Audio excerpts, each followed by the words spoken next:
News Tamil கழுகு.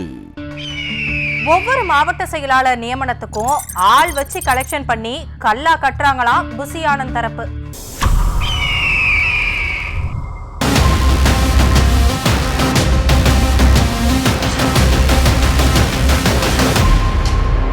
தாவேக்க பொறுத்த வரைக்கும் இன்னும் நிரந்தர மாவட்ட செயலாளர்கள் நியமிக்கப்படாமலேயே இருக்காங்க.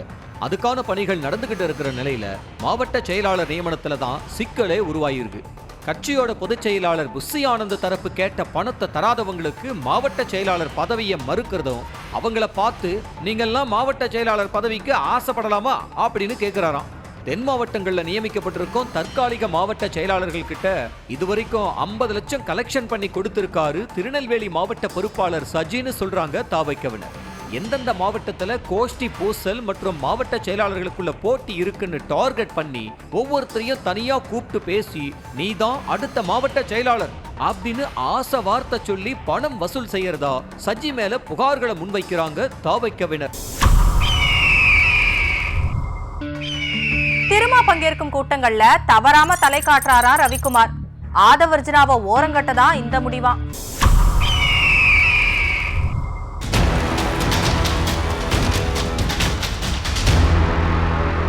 விடுதலை சிறுத்தைகள் கட்சியில திமுக ஆதரவு அணி, திமுக எதிர்ப்பு அணின்னு 2 அணிகளா நிர்வாகிகள் இருக்கிறதா சொல்லப்படுது.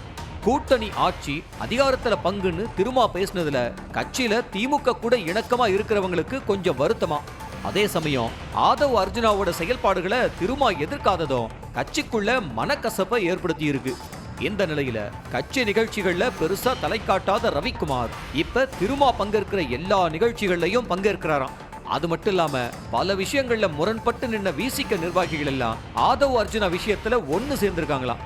இவர் இருந்தா நாம திமுக கூட இணக்கமா இருக்க முடியாது அப்படிங்கிறது தான் அதுக்கான காரணம்னு சொல்றாங்களா. இவங்க தந்த அழுத்தத்தோட வெளிப்பாடுதான் ஆதவ் அர்ஜுனா புத்தக வெளியீட்டு விழாவுல திருமா கலந்துக்காததுன்னு சொல்லப்படுது. சீனியர் அதிகாரிய ஜூனியர் அதிகாரி கிட்ட ரிப்போர்ட் பண்ண வைக்கிறது சரியானு கேக்குறாங்களா போலீஸ் உயர் அதிகாரிகள்.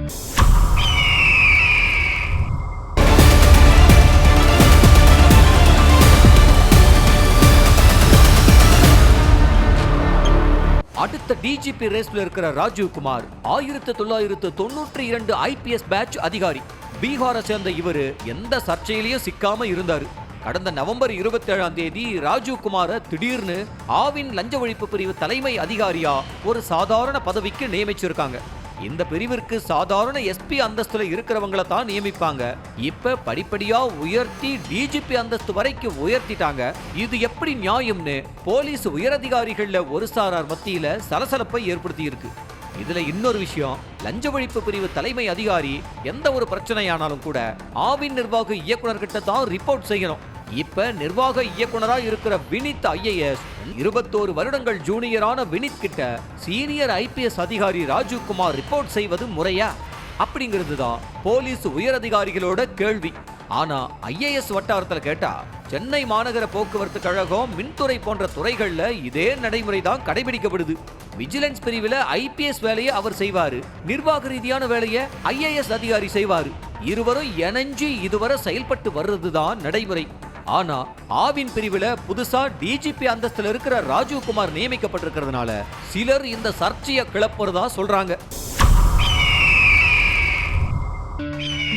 சென்னை மண்டல வானிலை ஆய்வு மையம் தகவலோட கூடுதலா பேரிடர் மேலாண்மையும் ஒரு ஆய்வு மையம் மூலமா கண்காணிக்கிறாங்களாம்.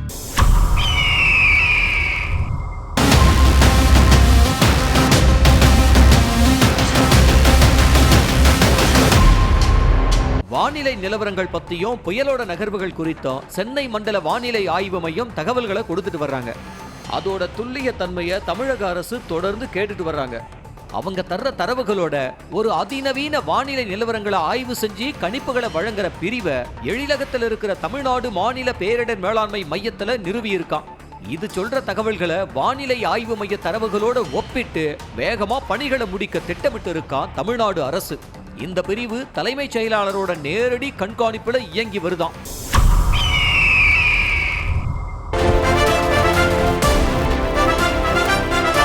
நியூஸ் தமிழ் கழுகு.